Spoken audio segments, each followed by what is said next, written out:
Welcome back to our MPQ series for NEET 2026। इस series में हम हर चैप्टर से कुछ ऐसे क्वेश्चन डिस्कस कर रहे हैं जिनकी नीट 26 में आने की प्रोबेबिलिटी जो है बहुत ज्यादा है। लास्ट वीडियोस में हमने बायोटेक पूरा कर लिया, मोलिकुलर बेसिस ऑफ इनहेरिटेंस पूरा कर लिया, और आज की वीडियो में हम सबसे ज्यादा demanded chapter photosynthesis in higher plants को डिस्कस कर रहे होंगे और वहां के शुरुआती पोर्शन से देख रहे होंगे कि क्या क्या क्वेश्चंस आपके फ्रेम हो सकते हैं। लेकिन उससे पहले जब मैं क्या कर रहा था, मोलिकुलर बेसिस ऑफ इनहेरिटेंस को कंक्लूड करा रहा था, तो वहां पे बीच में पावर लास्ट में पावर कट ऑफ हो गई थी और आपके दो तीन क्वेश्चन क्या थे वहां पे रह गए थे। तो सबसे पहले मैं वो आपको क्वेश्चन क्या करा देता हूँ, एक बार डिस्कस करा देता हूँ। हम क्या कर रहे थे, वीएनटीआर पे बात कर रहे थे।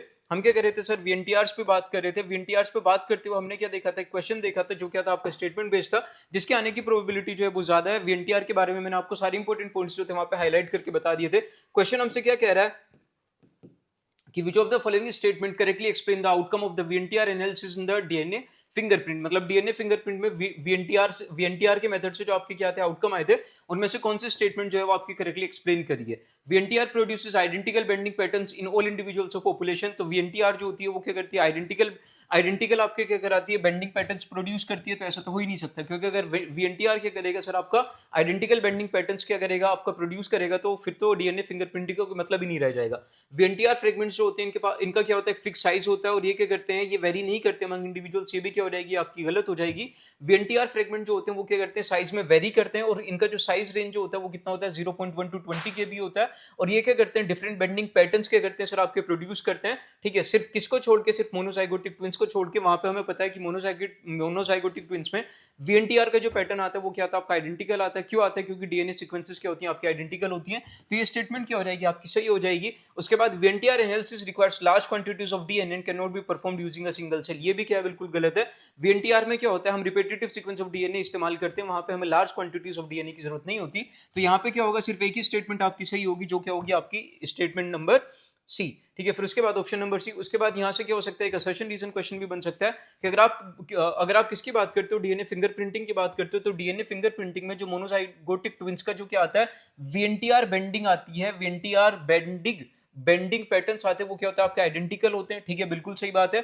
क्यों आइडेंटिकल होते हैं, क्योंकि मोनोजाइगोटिक ट्विंस जो होते हैं उनमें क्या होते हैं, आइडेंटिकल सीक्वेंसेस होती हैं। क्योंकि मोनोजाइगोटिक ट्विंस जो होती हैं वो क्या बनते हैं, वो आपके एक ही जाइगोट से बनते हैं, तो उनमें जो डीएनए सीक्वेंस होती है वो क्या होती है सर, आपकी आइडेंटिकल होती है।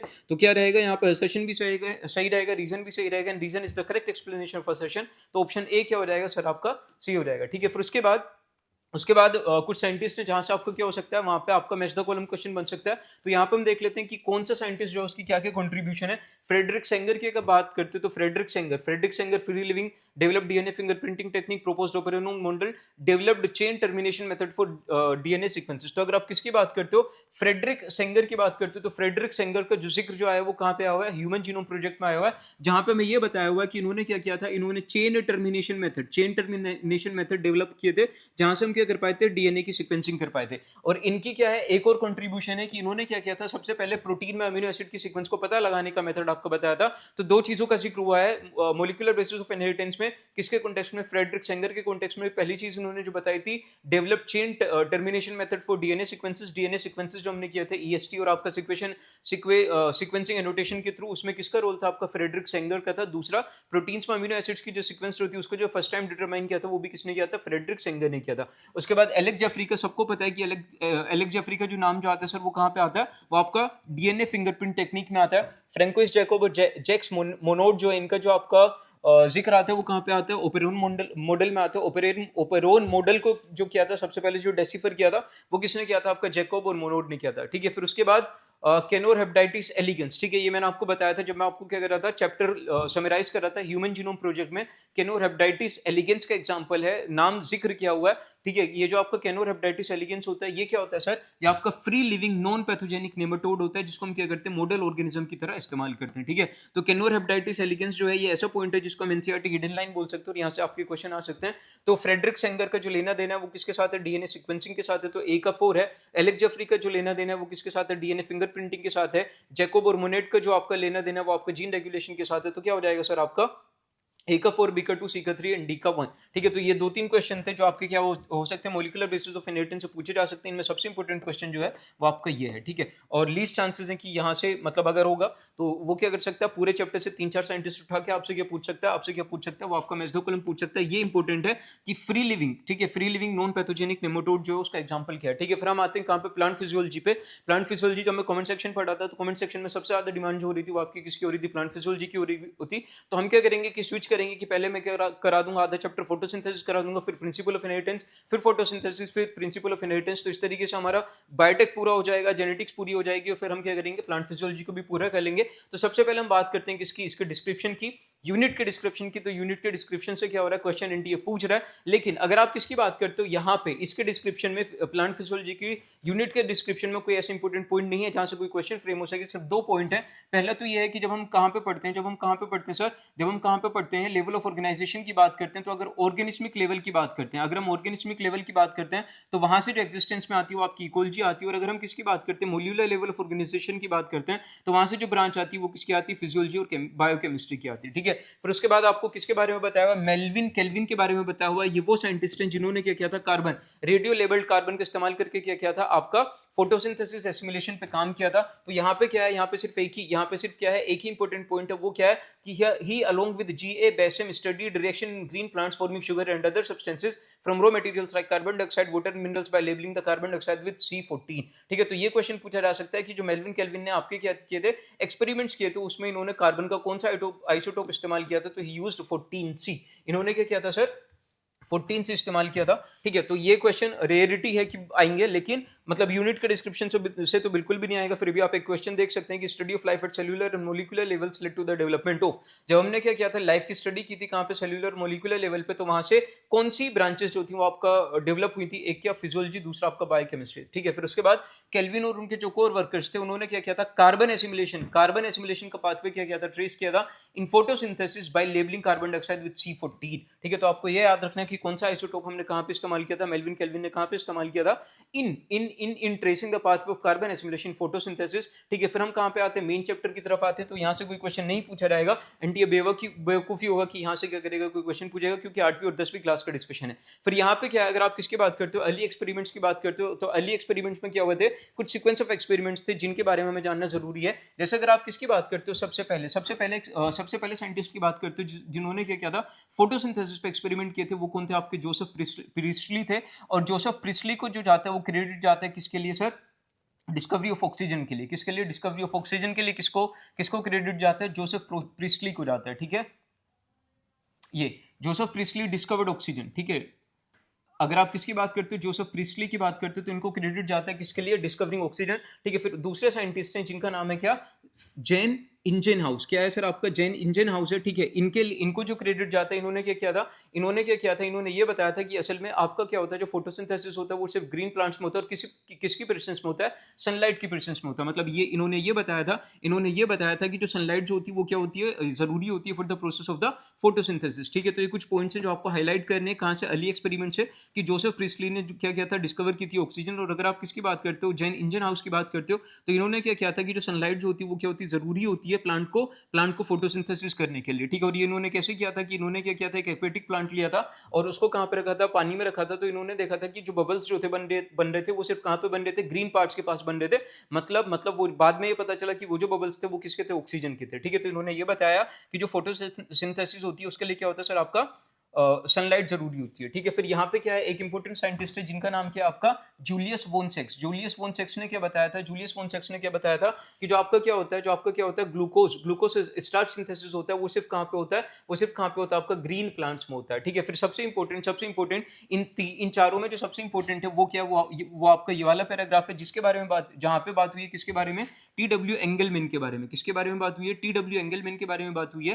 टी.डब्ल्यू. एंगलमैन पे क्वेश्चन पूछा भी गया है, कब पूछा गया, 2000 2019 में पूछा गया। इन्होंने क्या किया था सर, इन्होंने क्या किया था, इन्होंने एक प्रिज्म से एक प्रिज्म का इस्तेमाल करके लाइट को क्या किया था, स्प्लिट किया था और फिर उसको कहां पे एलिमिनेट किया था, क्लेडोफोरा पे किया था। तो आपसे क्या क्या सवाल पूछा जा सकता है कि इन्होंने कौन सी एल्गी का इस्तेमाल किया था, तो क्लेडोफोरा का इस्तेमाल किया था। ठीक है, फिर उन्होंने क्या किया था, जब इन्होंने एल्यूमिनेट किया था तो बैक्टीरिया जो बैक्टीरिया जो एक्यूमुलेट हुए थे, किस लाइट के आसपास क्या हुए थे, वो सबसे ज्यादा क्या होता है आपके एक्यूमुलेट हुए थे, तो वो कौन सी लाइट का स्पेक्ट्रम था, वो ब्लू और रेड लाइट का था। किसका था, ब्लू और रेड लाइट का था। जहां से ये कंक्लूजन निकला कि क्लोरोफिल ए और क्लोरोफिल बी का जो आपका क्या होता है एब्जॉर्प्शन स्पेक्ट्रम होता है, वो क्या होता है सर, वो अलाइन करता है with the action spectrum of the photosynthesis. ठीक है, मतलब क्लोरोफिल ए और बी का क्या होता है आपका, क्लोरोफिल ए और बी का जो आपका क्या होता है वेवलेंथ स्पेक्ट्रम होता है, वो क्या करता है आपका अलाइन करता है with the action spectrum of the photosynthesis. तो यहां से अगर आप इस पैराग्राफ की बात करते हो तो यहाँ पे क्या क्या पॉइंट इंपॉर्टेंट है, कौन सी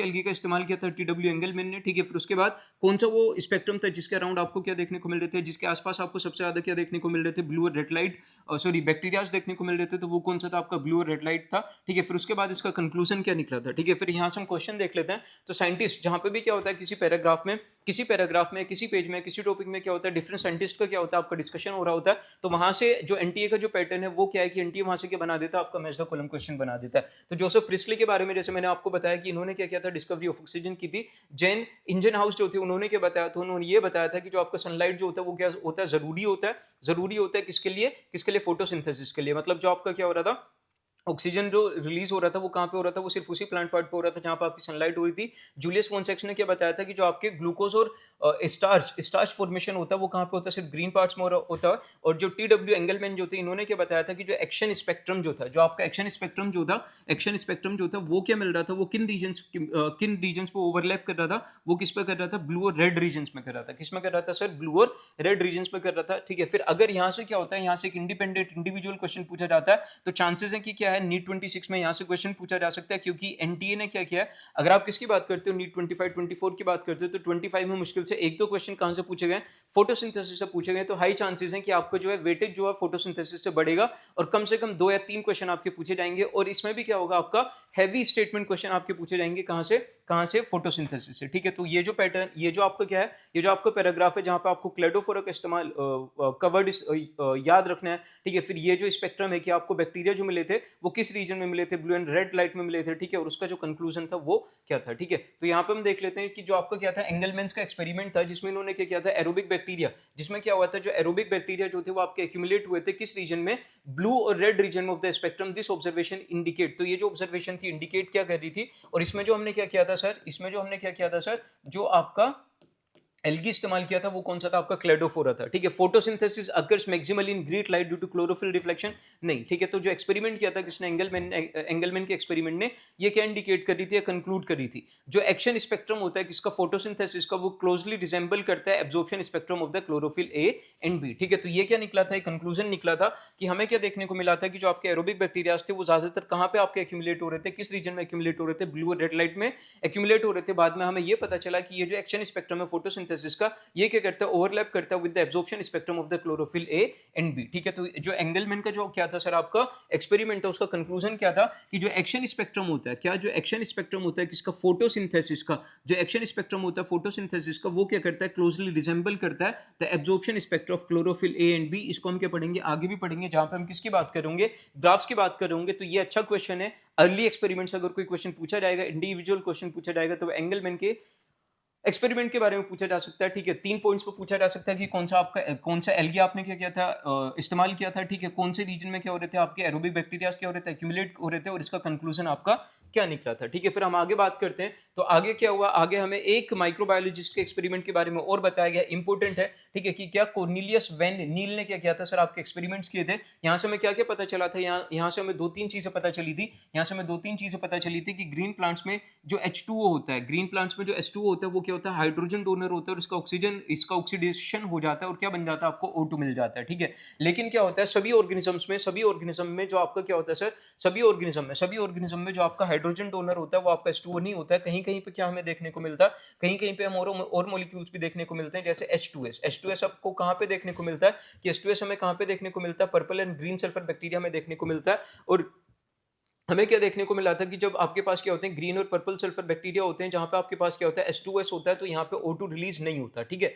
CO2 तो होता ही है, लेकिन क्या होता है H2S के होने से यहाँ से O2 रिलीज नहीं होता। तो यहाँ से जो कंक्लूजन निकला था वो क्या निकला था कि जब फोटोसिंथेसिस में जो ऑक्सीजन जो आती है, फोटोसिंथेसिस में जो ऑक्सीजन जो आती है वो असल में कहाँ से आती है सर, वो कहाँ से आती है, वो आपकी H2O से आती है। कहाँ से आती है? Hence he inferred that O2 जो आती है ग्रीन प्लांट में वो कहाँ से आती है, आपके H2O से आती है, और कार्बन डाइऑक्साइड से नहीं आती है, ठीक है। फिर उसके बाद क्या था कि फोटोसिंथेसिस की अगर आप बात करते हो तो फोटोसिंथेसिस क्या होता है, एक लाइट डिपेंडेंट रिएक्शन होती है जिसमें हाइड्रोजन जो होता है वो क्या करता है, सुटेबल ऑक्सीडाइजेबल कार्बन डाइऑक्साइड का क्या करता है, आपका रिडक्शन करता है। क्या कि फोटोसिंथेसिस क्या होती है सर, फोटोसिंथेसिस एक लाइट डिपेंडेंट रिएक्शन होती है जिसमें कार्बन डाइऑक्साइड का क्या होता है, रिडक्शन होता है। और यहाँ पे जो हाइड्रोजन जो आता है जो उसका रिडक्शन करता है वो कहाँ से आता है आपका, या तो H2O से आता है या तो H2S से आता है। अगर H2 है तो ऑक्सीजन बनेगी, अगर H2S है तो ऑक्सीजन नहीं बनेगी। जो नहीं बनती उनको हम क्या बोलते हैं, एनऑक्सीजेनिक बैक्टीरिया बोलते हैं। तो यहाँ से क्या हुआ है, यहाँ से ये सवाल भी पूछा गया है कि कौन से बैक्टीरिया जो हैं वो एन ऑक्सीजेनिक है, तो उसमें कौन कौन सा आपका एग्जांपल आ जाता है, उसमें आपका purple and green sulphur bacteria आ जाता है। क्या आ जाता है आपका, purple and green sulphur bacteria आ जाता है। तो अगर आप क्या करते हो, इस पूरे एक्सपेरिमेंट को क्या करते हो, कंक्लूड करते हो, तो यहाँ से एक अच्छा से स्टेटमेंट क्वेश्चन पूछा जा सकता है, स्टेटमेंट बेस्ड क्वेश्चन पूछा जा सकता है, which will look like this: based on the studies of Cornelius Van Neel, which of the following statement is correct regarding photosynthesis? ठीक है, तो जो आपके क्या किए थे, स्टडीज की थी किसने, कॉर्नीलियस वेन नील ने, उनके अकॉर्डिंग कौन से स्टेटमेंट जो है फोटोसिंथेसिस के रिगार्डिंग आपकी सही है। Oxygen release during photosynthesis originate from carbon dioxide, नहीं। फोटोसिंथेसिस में जो ऑक्सीजन रिलीज होती है वो कहां से आती है, आपकी H2O से आती है, कार्बन डाइऑक्साइड से नहीं आती। फोटोसिंथेसिस जो होता है वो क्या होता है, एक लाइट इंडिपेंडेंट रिडक्शन होता है, किसका, CO2 का। फोटोसिंथेसिस लाइट डिपेंडेंट होता है, क्या होता है, लाइट डिपेंडेंट रिडक्शन होता है, किसका, CO2 का। Oxygen release during photosynthesis originates from water, ठीक है। फोटोसिंथेसिस में जो आपकी ऑक्सीजन रिलीज हो रही होती है वो कहां से आ रही होती है, वाटर से आ रही होती है। Hydrogen donor in all photosynthetic organism water, जितने भी फोटोसिंथेटिक आपके क्या होते हैं, आपके सर ऑर्गेनिजम्स होते हैं, वहां पे हाइड्रोजन डोनर जो होता है वो हमेशा वाटर होता है, नहीं। हमने क्या पढ़ा, पर्पल और ग्रीन सल्फर बैक्टीरिया पढ़ा, जहां पे क्या होता है, हाइड्रोजन डोनर जो होता है वो आपका H2S होता है, यहाँ पे ऑक्सीजन नहीं बनती है। ऐसे बैक्टीरिया को हम क्या बोलते हैं, एन ऑक्सीजनिक बैक्टीरिया बोलते हैं। तो आपका पर्पल ग्रीन सल्फर बैक्टीरिया है ना, पर्पल और green sulphur bacteria are the examples of the anoxygenic bacteria, ठीक है। फिर उसके बाद यहाँ पे हमें बताया हुआ है कि असल में जो फोटोसिंथेसिस होती है वो कहाँ पे होती है, तो ये हम कहाँ पे पढ़ चुके थे सर, हम cell the unit of life में पढ़ चुके थे कि जो फोटोसिंथेसिस होती है वो कहाँ पे होती है, क्लोरोप्लास्ट में होती है। कहाँ पे होती है सर, वो आपकी होती है कहाँ पे, क्लोरोप्लास्ट में, ठीक है। और फोटोसिंथेसिस जो होती है वो प्लांट की सिर्फ लीव्स में नहीं होती, बल्कि क्या होती है, जितने भी ग्रीन पार्ट्स होते हैं सब में होती है, चाहे वो स्टेम ग्रीन हो चाहे वो लीव ग्रीन हो, ठीक है। तो अगर आप किसकी बात करते हो, फोटोसिंथेसिस जो होती है वो कहाँ पे होती है, ग्रीन लीव्स ऑफ प्लांट में होती है, लेकिन इसके अलावा भी ये क्या होती है, आपकी ग्रीन पार्ट्स में होती है, ठीक है। फिर यहाँ पे जो इंपॉर्टेंट चीज है, यहाँ पे जो इंपॉर्टेंट चीज है वो क्या है, ये क्वेश्चंस हैं जो एनसीईआरटी ने क्वेश्चंस पूछे हुए हैं लेकिन उनका आंसर नहीं दिया हुआ है। तो यहाँ से नीट 26 में चांसेस है कि क्वेश्चन आपका पूछा जा सकता है, क्योंकि नीट 25 में एनसीईआरटी ने क्या किया है, सॉरी एनटीए ने क्या किया है कि एनसीईआरटी ने जो क्वेश्चंस इन टेक्स्ट पूछे हुए हैं और जो एक्सरसाइज में पूछे हुए वहां से बहुत ज्यादा क्वेश्चंस बनाए, ठीक है। तो यहाँ पे आपसे क्या पूछा हुआ है, यहाँ से आपसे क्लोरोप्लास्ट की ओरिएंटेशन पूछा गया, मतलब लाइट की इंटेंसिटी के अकॉर्डिंग, लाइट की क्या इंटेंसिटी अवेलेबल है उसके अकॉर्डिंग क्या होता है, जो क्लोरोप्लास्ट होता है वो अपनी ओरिएंटेशन चेंज कर लेता है, कहाँ पे क्लोरोप्लास्ट के अंदर।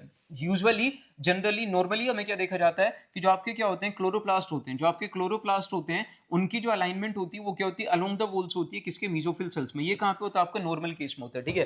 फिर ये आपसे कह रहे हैं कि आपको कब लगता है कि जो क्लोरोप्लास्ट होते हैं वो क्या करते हैं, अपना फ्लैट सरफेस जो रखते हैं पैरेलल टू द वॉल्स रखते हैं। तो सबसे पहले तो ये पूछा गया कि जो क्लोरोप्लास्ट का जो अलाइनमेंट होता है वो flat surface parallel to the walls कब होता है और परपेंडिकुलर कब होता है। मतलब हमें ये बताना है कि वो क्या होते हैं, फ्लैट्स आपकी क्लोरोप्लास्ट वॉल के पैरेलल कब होते हैं, और क्या होते हैं, इंसिडेंट रेखे वो आपके परपेंडिकुलर केस होते हैं, ठीक है। तो अगर क्या होगा सर, अगर क्या होगा, पैरेलल होगा तो हमें कुछ ऐसा सिचुएशन देखने को मिलेगा कि फ्लैट सरफेसेस जो है क्लोरोप्लास्ट के वो क्या पैरेलल हैं to the wall of the chloroplast, ठीक है। और अगर आप किसकी बात करते हो, इंसिडेंट रे, अगर क्या हो रही सर, ये हमारा सूरज चाचा और क्या हो रहे हैं, यहाँ से इंसिडेंट रेडिएशंस आ रही हैं, तो इनके परपेंडिकुलर कैसे होगा, या फिर आप ये बोलो, या फिर आप क्या करो, जो आपका सन जो है वो कहाँ पे ले लो, इधर ले लो, ठीक है। तो यहाँ से क्या हो रही है, आपकी रेडिएशंस आ रही है, यहाँ से क्या आ रही है, आपकी रेडिएशंस आ रही है, तो इनके परपेंडिकुलर कब होगा, इनके परपेंडिकुलर कब होगा, तो यहाँ पे जो अलाइनमेंट जो होगी वो कुछ इस तरीके से होगी, कुछ इस तरीके से होगी, ठीक है। तो हमें ये दोनों केसेस बताने हैं, ठीक है। तो हम क्या देख लेते हैं, अगर क्या है देखो, अगर क्या है, जब क्या होता है, जब आपका फ्लैट सरफेस जो होगा वो क्या होगा, पैरेलल होगा किसके, क्लोरोप्लास्ट के। तो यहाँ पे क्या होता है, यहाँ पे जो एब्जॉर्प्शन जो होता है लाइट का वो क्या हो जाता है, मैक्सिमम हो जाता है। तो ये वाला जो अलाइनमेंट जो होता है हमें तब देखने को मिलता है जब क्या होता है, आपकी सनलाइट की इंटेंसिटी जो होती है वो कम होती है। तो क्लोरोप्लास्ट जो होते हैं वो क्या करते हैं, मैक्सिमम लाइट एब्जॉर्ब करने के लिए क्या हो जाते हैं, अपना जो फ्लैट सरफेस है वो पैरेलल टू द क्या कर लेते हैं, parallel to the walls of the chloroplast कर लेते हैं, ठीक है। फिर अगर क्या है, सनलाइट की इंटेंसिटी क्या है, बहुत ज्यादा है, तो जो क्लोरोप्लास्ट होता है वो क्या होता है सर, फोटो ऑक्सीडेशन से बचने के लिए, डिस्ट्रॉय होने से बचने के लिए वो क्या कर लेता है, उसकी अलाइनमेंट कैसी हो जाती है, परपेंडिकुलर हो जाती है। क्या हो जाती है सर, परपेंडिकुलर हो जाती है टू द इंसिडेंट लाइट। उसकी वजह से क्या होता है कि जो ज्यादातर लाइट होती है वो सीधे क्लोरोप्लास्ट पे नहीं पड़ती, और क्या होता है, एक ऑप्टिमम अमाउंट ही कहां पे पहुंचती है, आपकी क्लोरोप्लास्ट में पहुंचती है। तो ये इंपॉर्टेंट क्वेश्चंस हैं जिनको बच्चे क्या कर सकते हैं, ज्यादातर ओवरलुक कर सकते हैं, और ज्यादातर 99% ऑफ स्टूडेंट्स जो होंगे इन क्वेश्चंस का आंसर नहीं देखेंगे, ठीक है। लेकिन हमें देखना है, हमें क्यों देखना है, क्योंकि हमें एनटीए का पैटर्न पता है। तो अगर वो क्या करता है, उस पैटर्न को कंटिन्यू करता है, तो वो यहाँ से क्वेश्चन पूछ सकता है। तो क्या है, क्वेश्चन देख लेते हैं कि which of the following statements are correct. In low light chloroplast align parallel to the cell walls, ठीक है। तो क्या होता है सर, लो लाइट में क्या होता है, जो क्लोरोप्लास्ट होते हैं वो अलाइन करते हैं खुद को parallel to the cell walls, ठीक है। उसके बाद इन हाई लाइट, तो ठीक है, ये सही बात है कि लो लाइट में क्या होगा, जो क्लोरोप्लास्ट होंगे वो क्या करेंगे, खुद को अलाइन कर लेंगे parallel to the cell walls, जिसकी वजह से क्या हो, मैक्सिमम लाइट वो क्या कर सके, एब्जॉर्ब कर सके। हाई लाइट में क्या होगा, जो क्लोरोप्लास्ट होते हैं वो क्या कर जाते हैं, परपेंडिकुलर हो जाते हैं टू द इंसिडेंट लाइट, जिसकी वजह से क्या हो, वो कम से कम लाइट क्या कर सके, आपके क्या कर सके, वो एब्जॉर्ब कर सके, ठीक है। तो पहली स्टेटमेंट भी सही है, दूसरी स्टेटमेंट भी सही है। थर्ड स्टेटमेंट आपसे क्या कह रही है कि दोनों अरेंजमेंट जो होते हैं वो क्या करते हैं, लाइट एब्जॉर्प्शन को मैक्सिमाइज करते हैं। क्या दोनों अरेंजमेंट लाइट एब्जॉर्प्शन को मैक्सिमाइज करते हैं? ये वाला जो अरेंजमेंट है ये हो रहा है ताकि क्या हो सके, आपका लाइट एब्जॉर्प्शन मैक्सिमम हो सके। लेकिन वो वाला तो अरेंजमेंट किस लिए है, कि हम क्या कर सकें, लाइट से बच सकें, ठीक है। तो ये स्टेटमेंट क्या हो जाएगी, गलत हो जाएगी। यहाँ पे अगर क्या होता, अगर मैक्सिमाइज की जगह क्या हो जाता है सर, ऑप्टिमम हो जाता है। क्या हो जाता है, ऑप्टिमल हो जाता है। क्या हो जाता है, ऑप्टिमल हो जाता है। अगर मैक्सिमाइज की जगह ऑप्टिमल हो जाता तो ये स्टेटमेंट क्या हो जाती है, आपकी सही हो जाती। लेकिन अभी सिर्फ दो स्टेटमेंट सही है, पहली स्टेटमेंट सही और आपकी दूसरी स्टेटमेंट सही है, ठीक है। तो आप मुझे कमेंट सेक्शन में जरूर बताइएगा कि अभी तक के क्वेश्चंस आपको कैसे लग रहे हैं, ठीक है, मजा आ रहा है कि नहीं आ रहा, और कॉन्सेप्ट आपके क्लियर हो रहे हैं कि नहीं हो रहे हैं, ठीक है। फिर उसके बाद सर हमें जो बताया गया है वो किसके बारे में बताया हुआ है, माइटोकॉन्ड्रिया के क्लोरोप्लास्ट के स्ट्रक्चर के बारे में बताया हुआ है। और हमसे ये बताया हुआ कि आपकी जो लाइट रिएक्शन होती है वो कहाँ पे होती है, डार्क रिएक्शन जो होती है वो आपकी कहाँ पे होती है, ठीक है। तो अगर आप किसकी बात करते हो, जो मेम्ब्रेन सिस्टम होता है वो क्या होता है, रिस्पॉन्सिबल होता है लाइट एनर्जी को ट्रैप करने के लिए, और यहीं पे क्या होता है, एटीपी का और एनएडीपीएच का सिंथेसिस होता है। स्टोमा की अगर आप बात करते हो तो स्टोमा में क्या होता है, वो एंजाइम्स होते हैं जो क्या करते हैं, शुगर सिंथेसाइज करते हैं, ठीक है, और फिर क्या बनाते हैं, स्टार्च बनाते हैं, ठीक है। तो जो आपकी कहाँ पे हो रही होती है, जो आपकी मेम्ब्रेन, थाइलेकोइड मेम्ब्रेन में जो आपकी रिएक्शंस हो रही होती हैं उनको हम क्या बोलते हैं, लाइट रिएक्शंस बोलते हैं, ठीक है। और फिर क्या होता है, जो आपका कहाँ पे हो रही होती है, स्टोमा में हो रही होती है, उनको हम क्या बोलते हैं, डार्क रिएक्शंस बोलते हैं, ठीक है। अगर आप किसकी बात करते हो, डार्क रिएक्शन की बात करते हो, तो डार्क रिएक्शन जो होती है वो क्या होती है, लाइट पे डिपेंड नहीं करती, लेकिन प्रोडक्ट्स ऑफ लाइट रिएक्शन पे वो जरूर आपकी डिपेंड करती हैं। लेकिन वो जरूर प्रोडक्ट्स ऑफ लाइट रिएक्शन पे आपकी डिपेंड करती है। इसको हम क्या करेंगे, डिटेल में आगे पढ़ेंगे। लेकिन अगर क्या होगा, अगर एग्जामिनर जो होगा वो क्या करेगा, क्लोरोप्लास्ट उठाएगा कहाँ से, cell the unit of life से, और क्लोरोप्लास्ट उठाएगा कहाँ से, फोटोसिंथेसिस से। तो वो क्या कर सकता है, दोनों से पॉइंट्स उठा के कर सकता है, एक अच्छा सा match of the column question आपका बना सकता है, जो आपको कुछ ऐसे दिखेगा कि थाइलेकोइड ल्यूमेन की अगर आप बात करते हैं तो कंटेन क्लोरोफिल। थाइलेकोइड ल्यूमेन की अगर आप बात करते हैं तो सर थाइलेकोइड ल्यूमेन में क्या होता है, क्लोरोफिल होता है और इलेक्ट्रॉन कैरियर्स होते हैं, site of proton accumulation during light reactions, ठीक है। तो अगर आप किसकी बात करेंगे, थाइलेकोइड ल्यूमेन जो होता है वहां पे क्या होता है, प्रोटीन एक्यूमुलेशन होता है during the large light reaction. ये जो पॉइंट है ये आप पढ़ोगे केमी ओस्मोसिस में। ये आप कहां पे पढ़ोगे सर, केमी ओस्मोसिस में पढ़ोगे। कहां पे पढ़ोगे, केमी ओस्मोसिस में पढ़ोगे। वहां पे एनसीईआरटी ने लाइन लिखी हुई है कि जो थाइलेकोइड ल्यूमेन होता है वो क्या होती है, वो जगह होती है जहां पे क्या हो रहा होता है, प्रोटॉन एक्यूमुलेट हो रहे होते हैं ड्यूरिंग द लाइट रिएक्शन। अगर आप किसकी बात करते हो, स्ट्रोमा की बात करते हो, तो स्ट्रोमा, तो अगर आप किसकी बात करते हो, स्ट्रोमा की बात करते हो, तो स्ट्रोमा हमें पता है कि स्ट्रोमा में क्या होता है, आपकी डार्क रिएक्शन हो रही होती है, मतलब site of carbohydrate synthesis. Thylakoid membrane की अगर आप बात करते हो तो यहाँ पे लाइट रिएक्शन हो रही होती है, एटीपी बन रही होती है और एनएडीपीएच बन रहा होता है, ठीक है। तो थाइलेकोइड मेम्ब्रेन की अगर आप बात करते हो तो sir thylakoid membrane contains chlorophyll and electron carriers, ठीक है। फिर उसके बाद क्लोरोप्लास्ट मैट्रिक्स की अगर आप बात करते हो तो क्लोरोप्लास्ट मैट्रिक्स में हमें 70s राइबोसोम और सर्कुलर डीएनए देखने को मिलते हैं।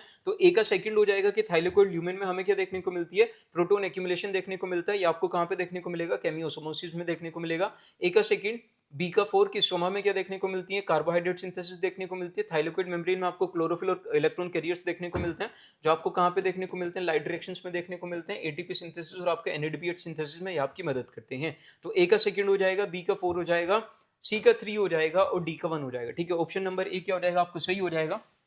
ठीक है, फिर अगर आप किसकी बात करते हो, टाइप ऑफ पिगमेंट्स की बात करते हो, तो टाइप ऑफ पिगमेंट से ये क्वेश्चन एज इट इज उठ के आपका नीट 2025 में आया है। ठीक है, क्या यहां से क्वेश्चन उठ के कि क्लोरोफिल ए जो होता है ये क्या करता है सर, ये किस रेंज में आपकी क्या करता है, इसका जो एब्जॉर्प्शन स्पेक्ट्रम होता है वो किस रेंज में होता है क्लोरोफिल बी का, और आपका क्या ज़ेंथोफिल का और कैरोटीनोइड्स का। ठीक है, तो हमें क्या याद रखना है कि ग्रीन से किधर तक जाता है, ऑरेंज की तरफ जाता है, ग्रीन। ठीक है, फिर लाइटर ग्रीन मतलब येलो ग्रीन। ठीक है, फिर उसके बाद येलो और फिर उसके बाद ऑरेंज, ग्रीन। ठीक है, ग्रीन येलो ग्रीन। ठीक है, फिर उसके बाद येलो ऑरेंज और फिर आपका ऑरेंज। ठीक है, तो अगर आप किसकी बात करते हो, क्लोरोफिल ए की बात करते हो, क्लोरोफिल ए की बात करते हो, तो क्लोरोफिल आपको कहां पे देखने को मिलता है, ब्राइट और ब्लू ग्रीन। कहां पे, ब्राइट और ब्लू ग्रीन। ठीक है, क्लोरोफिल बी की अगर आप बात करते हो तो क्लोरोफिल बी मैंने क्या कह रहा हूं कि आपका क्या होता है, ग्रीन से कहां तक जाता है, ऑरेंज तक जाता है, ग्रीन। ठीक है, फिर उसके बाद येलो ग्रीन, फिर आपका yellow orange and then orange. ठीक है, ज़ेंथोफिल्स की अगर आप बात करते हो तो yellow to yellow orange and carotenoids आपका क्या होता है, येलो होता है। ठीक है, तो क्या हो जाएगा, ए का 3, बी का 4, सी का 2 एंड डी का 1। ऑप्शन नंबर बी क्या हो जाएगा आपका सही ऑप्शन हो जाएगा।